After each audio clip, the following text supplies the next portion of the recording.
ठरलं तर मग या मालिकेच्या आजच्या भागामध्ये इथे आता सायलीला कुणी काही सांगतच नसतं, त्यामुळे ती रुसून बसलेली असते. तेव्हा सायली रुसून बसलेली असताना एक एक करून सगळेजण आता हॉलमध्ये येऊन उभे राहतात. तेव्हा सायलीला वाटतं की सगळेजण आता मी रुसले तर माझी समजूत काढायला आलेत. ती म्हणते जाऊ दे, माझ्याशी कुणी बोलायला आलं ना तर मी पण आता हट्ट सोडणारच नाही, मी माझा रुसवा घालवणारच नाही. तेवढ्यातच इथे प्रताप काका तिच्याजवळ बोलायला येत असतात, पण सगळेजण त्यांना खुणावतात आता काहीही बोलायचं नाही. त्यामुळे इथे प्रताप काका पाणी पितात आणि सरळ कल्पना आणि ते आपल्या रूममध्ये निघून जातात. ते म्हणतात अरे चला चला, आपल्याला खूप कामं आहेत नाही का. तेव्हा सुमनसुद्धा म्हणते की मी पण गेस्ट रूममध्ये आहे. अस्मितासुद्धा आपल्या बाळाला घेऊन आपल्या रूममध्ये जाते. अर्जुन आणि चैतन्य दोघेजण म्हणतात की चला चला परांजपेला फोन करायचा आहे. आणि आता अश्विन एकटाच उरतो. अश्विन म्हणतो की मला पण हॉस्पिटलला जायचं आहे, इमर्जन्सी आहे ना. तो सुद्धा निघून गेलेला असतो. सायली म्हणते अरे बापरे, माझी समजूत काढायला सुद्धा कुणीच आलं नाही, म्हणजे कुणाला काही फरकच पडत नाही आहे का. तेव्हा इथे सायली म्हणते जाऊ दे, पण मी पण खूप हट्टी आहे, मी पण शोधून काढेन या लोकांचं नेमकं काय शिस्त आहे ते. त्यानंतर प्रिया जेलमध्ये बसलेली असते. तेव्हा तिला आठवत असतं जेव्हा तन्वी म्हणून ती रविराज काकांच्या घरी गेलेली असते, तेव्हा रविराज काका तिचे किती लाड करतात, तिला दागिन्यांनी मडवतात. हे सगळं सुख ती आता अशी अनुभवत असते. तेव्हा प्रिया म्हणत असते की ह्या तन्वीवरती सुभेदार किल्लेदार या लोकांचा किती जीव आहे, तन्वी त्यांच्यासाठी किती महत्त्वाची आहे हे मला माहिती आहे, मी ते स्वतः अनुभवलं आहे. त्यांना जेव्हा कळेल की सायलीच खरी तन्वी आहे, तेव्हा तो रविराज किल्लेदार आणि त्याचबरोबर संपूर्ण सुभेदार कुटुंब तिचं किती लाड करेल हे मला बरोबर माहिती आहे. आणि त्यामुळे इथे आता प्रिया म्हणत असते हे सगळं ती सायली अनुभवणार. मला हे सहन होत नाही आहे. सायलीला सोन्याने मडवतील, तिचे सगळेजणं भरभरून लाड करतील, मला हे अजिबात सहन होणार नाही आहे. हे सगळं त्या सायलीला मिळावं अशी माझी अजिबात इच्छा नव्हती. आणि तेव्हा ती राग राग करत असते. तेवढ्यातच तिथे हवालदार मॅडम आलेले असतात. ते म्हणतात काय गं, काय झालं, काय इतका आरडाओरडा करतेस. अगं 2 जीवांची आहेस, त्याची तरी काळजी कर. आणि हे घे, जेवून घे. तेव्हा प्रिया तिच्या हातातून ताट घेते आणि फेकून देते आणि म्हणते ती सायली तन्वी आहे हे सगळ्यांना समजल्यानंतर ती सायली आणि सुभेदार किती आनंदात असतील. त्या सायलीला आनंदामध्ये बघितल्यानंतर माझ्या नरड्याखाली घास तरी उतरणार आहे का. मी तुला बहिणीसारखी आहे ना, प्लीज मला तुझा मोबाईल दे, प्लीज मला मोबाईल दे. आणि एक गोष्ट लक्षात ठेव, जर मला तुझा मोबाईल नाही दिलास ना तर मी माझ्या जीवाचं नको ते करून बसेन. तेव्हा हवालदार मॅडम प्रियाला फोन देतात. तेव्हा प्रिया राकेशला फोन करते आणि म्हणते राकेश, ती सायली तन्वी आहे ना, तेव्हा तन्वी असल्यामुळे काहीतरी चांगली पार्टी वगैरे ठेवणार आहेत, त्या सायलीसाठी काय काय प्लॅन करणार आहेत ना, हे सगळं मला डिटेलिंगमध्ये सांगायचं, डिटेलिंगमध्ये. एवढं तरी माझ्यासाठी कर. त्या सुमनला विचार, नाहीतर स्वतः तिथे जा, पण बघ त्या सायलीसाठी काय काय प्लॅन करतायत आणि डिटेलिंगमध्ये मला सांग. तर इथे पूर्णाजी शांतपणे विचार करत असते की सायलीला सरप्राईज काय द्यायचं. तेवढ्यातच तिथे सायली आईस्क्रीम घेऊन आलेली असते आणि म्हणते पूर्णाजी हे घे, तुझ्यासाठी आईस्क्रीम आणि शुगर फ्री आहे, हवी तेवढी खा. तेव्हा ती म्हणते थँक्यू सायली. तेव्हा सायली म्हणते पूर्णाजी फक्त एका गोष्टीचं उत्तर दे गं. पूर्णाजी म्हणते कुठल्या. सायली म्हणते हे सगळेजण तुम्ही काय विचार करताय, काय प्लॅनिंग करताय काय, आणि त्याबद्दल मला काहीच सांगितलेलं नाही आहे. मला पण सांग ना गं, नक्की काय शिस्त आहे तुमच्यामध्ये. तेव्हा इथे पूर्णाजी आता काही बोलायला जाणार, तेवढ्यातच तिथे अर्जुन, चैतन्य आणि अश्विन तिघेजणं दारात येतात आणि म्हणतात काही सांगायचं नाही आहे, काही सांगायचं नाही आहे. तिकडून तिला खाणाखुणा करून सांगतात. तेव्हा पूर्णाजी म्हणते वा गं वा, म्हणजे माझ्याकडून तुला सत्य जाणून घ्यायचं आहे म्हणून मला आईस्क्रीम दिलीस का. म्हणजे आईस्क्रीम देणार आणि मग मी तुला सांगणार की सगळेजण काय विचार करतायत ते, बरोबर ना. सायली म्हणते नाही, असं काही नाही आहे, मी तर तुला सहजच आईस्क्रीम घेऊन आली आहे. पूर्णाजी म्हणते अगं पण आम्ही तसं काही बोलतच नव्हतो, तू तन्वी आहेस आम्हाला कळलं आहे ना, आम्हाला सगळ्यांना खरंच खूप आनंद झाला आहे आणि त्याबद्दलच आम्ही बोलतो आहे, बाकी दुसरं असं काहीच नाही. तेव्हा इथे सायली म्हणते, ठीक आहे, तुला नाही सांगायचं आहे तर नको सांगू. सायली आलेली असते प्रताप काकांकडे. ती येते आणि म्हणते, मामा, मी स्पष्टच विचारते, तुमचं नक्की काय चाललंय रे? काय बोलत होता तुम्ही सगळेजणं? काय प्लॅनिंग सुरू आहे? तेव्हा पुन्हा दारामध्ये चैतन्य, अर्जुन आणि अश्विन येतात आणि म्हणतात, काही सांगायचं नाही आहे, काही सांगायचं नाही आहे. प्रताप काकासुद्धा म्हणतात, नाही गं बाळा, आम्ही असंच कामाचं बोलत होतो. तू आता तन्वी आहेस आम्हाला कळलं आहे ना, आम्हाला खूप आनंद झाला आहे. ते सुद्धा काहीच सांगत नाही. तेव्हा सायली त्याला मामा पण म्हणते, मामा प्लीज सांगा ना, सांगा ना. प्रताप काका म्हणतात, अच्छा, म्हणजे माझ्याकडून सत्य जाणून घ्यायचं आहे म्हणून आता मला बाबावरून मामा म्हणणार आहेस का?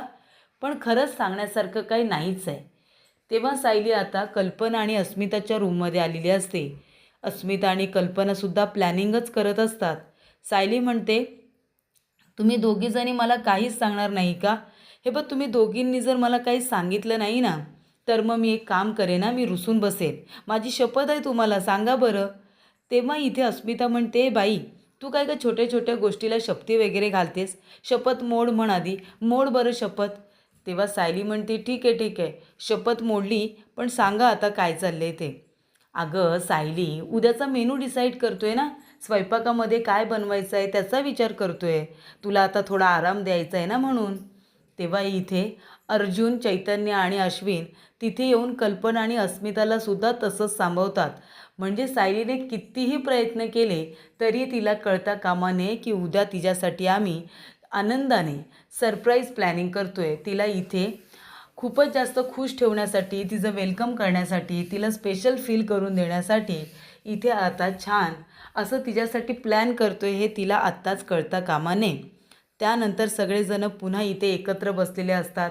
सायली रुसून म्हणते की जाऊ दे, 2-3 तास कुठेतरी जाऊन एकटीच बसले ना, या लोकांना दिसले नाही का की बरोबर येतील माझ्याशी बोलायला, तोपर्यंत मी पण येणारच नाही. आणि ती सरळ बाहेर निघून गेलेली असते.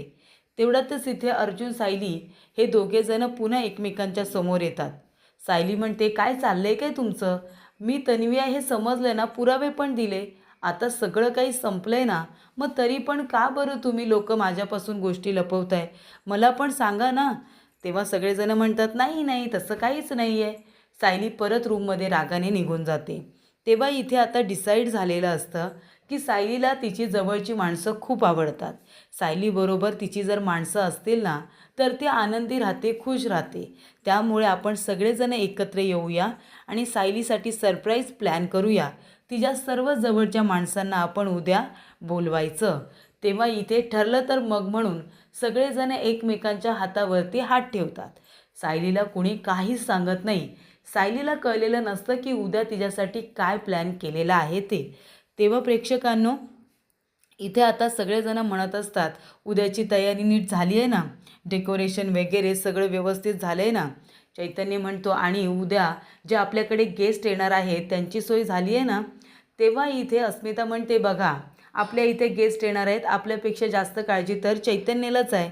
प्रताप काका म्हणतात, बरोबर, ते गेस्ट जे आपल्यासाठी इथे येणार आहेत त्यांची अजिबात गैरसोय होता कामा नये. चैतन्य बोलतोय ते अगदी बरोबर आहे.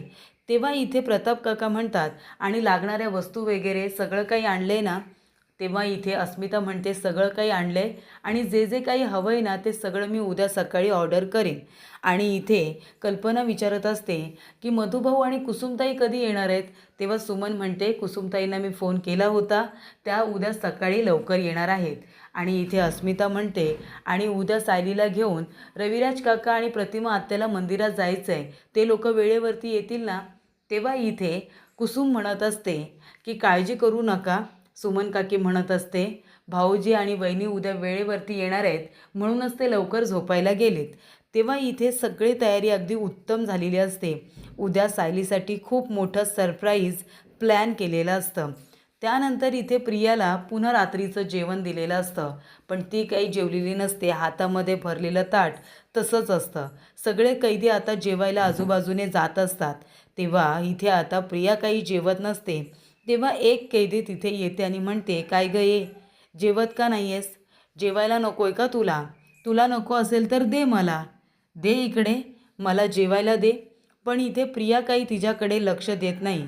तेव्हा ती बाई तिचा चेहरा पकडते आणि तिला म्हणते, काय गं एकदा सांगून कळत नाही का तुला? जेवायचं नसेल ना तर हातामध्ये ताट घेऊन का बसलीस? दे बरं ते ताट मला, मी जेवते तुझ्यावरचं सुद्धा. दे इकडे दे. आणि तिच्या हातातून ताट खेचून ती आता घेऊन चाललेली असते. तेव्हा प्रिया म्हणते, थांब. आणि ती बाई जेव्हा प्रियाकडे मागे वळून बघते ना, त्या बाईमध्ये प्रियाला सायलीच दिसते आणि ती आता तिच्याकडे बघत राहते. सायली आपल्या रूममध्ये एकटी असते. ती विचार करत असते, नक्की काय चाललं असेल यांचं? कोणी मला काहीच सांगितलं नाही ते ठीक आहे, पण निदान यांनी तरी मला सांगायला हवं होतं ना यांचं काय प्लॅनिंग सुरू आहे ते. मी यांच्यापासून एकसुद्धा गोष्ट लपवत नाही आणि हे माझ्यापासून काय काय लपवत आहेत, मला सांगतच नाही आहे नक्की या लोकांचं काय चाललं आहे ते. तेवढ्यात अर्जुन रूममध्ये आलेला असतो. तेव्हा इथे सायली म्हणते, अहो आलात तुम्ही, या ना, या या, तुमचीच रूम आहे, या आतमध्ये या. तेव्हा अर्जुन म्हणतो, पूर्णाजी बोलवते मला, पूर्णाजी बोलवते. सायली पटकन जाते. थांबा म्हणते, त्याचा जाऊन हात पकडते आणि म्हणते, इकडे या, खुर्चीवरती बसा इकडे. काही पूर्णाजी वगैरे बोलवत नाही आहे तुम्हाला, कळलं ना? आणि पूर्णाजीची रूम आपल्यापासून दूर नाही आहे, जवळच आहे. जरी हाक मारली ना तरी पण आवाज येईल. तुम्ही आता इथे गुपचूप बसा आणि मला नक्की सांगा तुमच्या लोकांचं काय शिस्त आहे ते. त्यानंतर इथे प्रियाला त्या कैदीमध्ये आता सायली दिसते. तिला प्रचंड राग येतो. धावत पळत जाते आणि ती त्या बाईचा गळा पकडते. सायली सायली म्हणून म्हणत असते तिला, काय गं सायली, तू खरी तन्वी आहेस हे तुला कळलं का? सोडणार नाही आहे मी तुला, सोडणार नाही आहे. तेव्हा इथे ती बाई म्हणत असते, सोड मला सोड. तरी पण प्रियाला तिच्यामध्ये सायलीच दिसत असते. तेव्हा ती तिची केस वगैरे पकडते, गळा वगैरे पकडते आणि तिला त्रास देण्याचा प्रयत्न करत असते. तिला मारत असते. तिचं डोकं भिंतीवरती आपटत असते आणि म्हणत असते की मी तुला सोडणार नाही आहे, अजिबात सोडणार नाही आहे मी तुला सायली. तुझी हिंमत कशी झाली गं तन्वी म्हणून तिथे राहायची? मी आहे तन्वी, मी आहे, कळलं ना? तू कुणीच नाही आहेस त्या सुभेदारांची, किल्लेदारांची. कारण का प्रियाला माहिती असतं सुभेदार किल्लेदार तन्वीवरती किती जास्त प्रेम करतात ते. कारण तिने सुद्धा खोटं खोटं का होईना तन्वीचं नाटक केलेलं असतं आणि त्यांचं खरं खुरं प्रेम तिने अनुभवलेलं असतं तब्बल 3 वर्ष. त्यामुळे तिला आता त्याची सवय झालेली असते. तिला सगळं ते हवं असतं, पण सायलीला आता ते सगळं मिळणार आहे या विचारांनी ती आता बघा किती विचित्र वागते. त्या कैदीला सायली समजून हवं तेवढं मारते आणि म्हणते, सोडणार नाही आहे मी तुला, सोडणार नाही आहे. काही झालं तरी तू तिथे आनंदाने राहायचं नाहीस, कळलं ना तुला? मी तन्वी आहे, मी, तू तन्वी नाही आहेस. सोडणार नाही मी तुला. तुझी हिंमत कशी झाली तन्वी म्हणून त्यांच्यासमोर येण्याची? असं म्हणत इथे प्रिया तिचा गळाच पकडते. तेव्हा तिथे जेलमधले आता हवालदार वगैरे येतात. त्या कैदीला बाजूला करतात आणि इथे प्रियाला बाजूला करतात. तरीसुद्धा प्रियाला तिच्यामध्ये सायलीच दिसत असते. तिच्या अंगावरती ती धावून धावून जात असते. सायली आता ती नसल्यामुळे ती कैदीबाई म्हणत असते, काही झाले काय हिला? वेळ लागले की काय हिला? हिला माझ्यापासून दूर ठेवा, हिला माझ्यापासून दूर ठेवा. ती बाई आलेली असते प्रियावरती दादागिरी करायला. पण प्रिया सायली समजून तिला असं काही मारते की ती बाई आता प्रियाला घाबरायला लागते. तेव्हा सायली म्हणते, काय हो, मी तुमच्यापासून काही लपवते का? नाही ना? मग तुम्ही का माझ्यापासून गोष्टी लपवताय, त्यासुद्धा घरातल्या? सगळं काही समजलं आहे तुम्हाला, तरीसुद्धा तुम्ही मला सांगणार नाही नक्की तुमच्यामध्ये काय शिस्त आहे ते? बोला पटापट. तेव्हा अर्जुन म्हणतो, माझी बायको अशी नाही आहे, माझी बायको खूप शांत आहे, खूप शांत आहे. तन्वी, तुझ्यातून आहे ना माझी बायको अशी डोकावते, मला ते अजिबात चालणार नाही आहे. माझ्यावरती दमदाटी करायची नाही, माझ्या बायकोला ते अजिबात आवडणार नाही हां. तेव्हा इथे सायली अशी नाही आहे, तन्वी अशी करते. तन्वी आणि सायली म्हणजे एक माझी मैत्रीण आहे तर दुसरी माझी बायको आहे, पण मी माझ्या बायकोचं जास्त ऐकतो, असं आता अर्जुन म्हणत असतो. तेव्हा सायली म्हणते, बाद झाला तुमचं सायली तन्वी, दोन्हीसुद्धा मीच आहे, कळलं ना? तुम्हाला बायको पण बघायला भेटेल आणि मैत्रीण पण. बायको म्हणून शांतपणे विचारलं तर तुम्ही काही सांगत नाही, मग मैत्रिणीला भांडणं उकरून काढावी लागतात. त्यामुळे आता बोला, बोला पटापट बोला, नक्की तुमचं काय चाललं आहे बाहेर? सगळ्यांचं काय शिस्त आहे? कुठली चर्चा सुरू आहे? काय प्लॅनिंग सुरू आहे? मला कळायला नको? तेव्हा अर्जुन म्हणतो, बायको अगं तसं खरंच काही नाही आहे. तू तन्वी म्हणून जेव्हापासून आम्हाला कळलं आहे ना तेव्हापासून आम्ही खूप डिस्कस करतो आहे. आम्हाला खूप आनंद झाला आहे ना, म्हणून बाकी असं सांगण्यासारखं खरंच काही नाही आहे. सायली म्हणते, नाही नाही, अजिबात नाही. सांगण्यासारखं खूप काही आहे, पण तुम्ही सांगत नाही. मला सांगा बरं, ते पण आत्ताच्या आता. नाहीतर मी तुमच्याशी बोलणार नाही हां. नका ना, नका सांगू. मी जाऊन आता झोपते. मी तुमच्याशी काही बोलणारच नाही आहे. असं समजून आता सायली जाते आणि रागाने आता झोपत असते. तेव्हा अर्जुन म्हणतो, काय करू? बायको माझ्यावरती रुसली आहे, पण तिचा राग रुसवा उद्या सगळं काही मी काढेन. पण आता जर तिच्याशी काही बोलायला गेलो तर ती गोड गोड बोलेल आणि माझ्याकडून सगळं सत्य काढून घेईल. त्यापेक्षा आता मी पण झोपलेलं बरं. सायली जाऊन रागाने झोपलेली असते. अर्जुन तिचा रागसुद्धा काढत नाही. दरवाजा बंद करतो, लाईट बंद करतो आणि अंगावरती पांघरून घेऊन शांतपणे आता झोपून जातो. तेव्हा सायली मागे वळून बघते तर अर्जुन झोपलेला असतो. सायली म्हणते, अरे बापरे, माझा रुसवासुद्धा काढला नाही. म्हणजे मी आता रुसले, रागवले तरीसुद्धा यांना काही फरकच पडणार नाही आहे. माझं कुणीही रुसवा काढायला आलं नाही आणि हे सुद्धा शांतपणे झोपले. तेव्हा सायलीला जरा वाईटच वाटतं. तेव्हा इथे अर्जुन म्हणतो, बायको मला माहिती आहे, तुला असं वाटलं असेल की मी तुझा रुसवा काढावा, पण आता ते इम्पॉर्टंट नाही आहे. उद्यासाठी तुझ्यासाठी जे काही सरप्राईज प्लॅन केले ना, ते सगळ्यात जास्त इम्पॉर्टंट आहे. उद्या जेव्हा तुला सरप्राईज मिळेल ना, तुझ्या जवळची सगळी माणसं तुझ्या आजूबाजूला असतील ना, तेव्हा तुला जो काही आनंद होणार आहे तो आम्हाला सगळ्यांना बघायचा आहे, अनुभवायचा आहे. असं इथे अर्जुन आता म्हणत असतो. उद्याचं सरप्राईज माझ्या बायकोसाठी सगळ्यात बेस्ट सरप्राईज असणार आहे, असं सुद्धा तो म्हणतो आणि शांतपणे झोपून जातो. तर प्रेक्षकांनो, पुढील भागामध्ये इथे आता सायलीला सरप्राईज देण्यात आलेलं असतं. त्यानंतर इथे सायली जेव्हा बघते तेव्हा तिला खूपच आनंद होतो. ती लाजायला लागते अक्षरशः आणि आपल्या कुटुंबाबरोबर छान आता एन्जॉय करत असते, नाचत असते, इकडे तिकडे बागडत असते. तिला दिलेलं हे सरप्राईज तिला सगळ्यात जास्त आवडलेलं असतं. तिच्या जवळच्या सगळ्या खास तिच्या मैत्रिणी त्यासुद्धा आता घरी आलेल्या असतात. हेच ते गेस्ट आहेत जे तिला देण्यासाठी, आनंदी ठेवण्यासाठी बोलवण्यात आलेल्या असतात. सायली प्रत्येक कठीण प्रसंगामध्ये त्यांच्या मदतीला जाते, तर त्या तिच्या जिवलग मैत्रिणी तिच्या प्रत्येक कठीण प्रसंगामध्ये तिच्यासाठी धावत पळत येत असतात. प्रत्येक वेळी त्या अवेलेबल असतात. अशा रीतीने सगळ्या मैत्रिणी आता तिच्यासाठी त्या ठिकाणी आलेल्या असतात. सगळेजण एकत्र येऊन छान एन्जॉय करत असतात. तेव्हा सायलीसाठी तिची जवळची माणसं किती महत्त्वाची आहेत हे आजच्या दिवशीसुद्धा समजलेलं असतं. सर्वांनी मिळून सायलीला स्पेशल सरप्राईज आता दिलेलं असतं. तर अशा रीतीने सर्वांनी एकत्र येऊन सायलीच्या मनाचा विचार केलेला असतो. तिला कुठल्या गोष्टी आवडतात, कुठल्या गोष्टी आवडत नाही, या संपूर्ण लक्षात घेऊनच हे सरप्राईज तिच्यासाठी प्लॅन करण्यात आलेलं असतं. तिच्या सुखामध्ये सर्वांना एकत्र आणून तिचं हे सुख डबल करण्याचा प्रयत्न सुभेदार किल्लेदार आणि तिच्या मैत्रिणींनी केलेला असतो.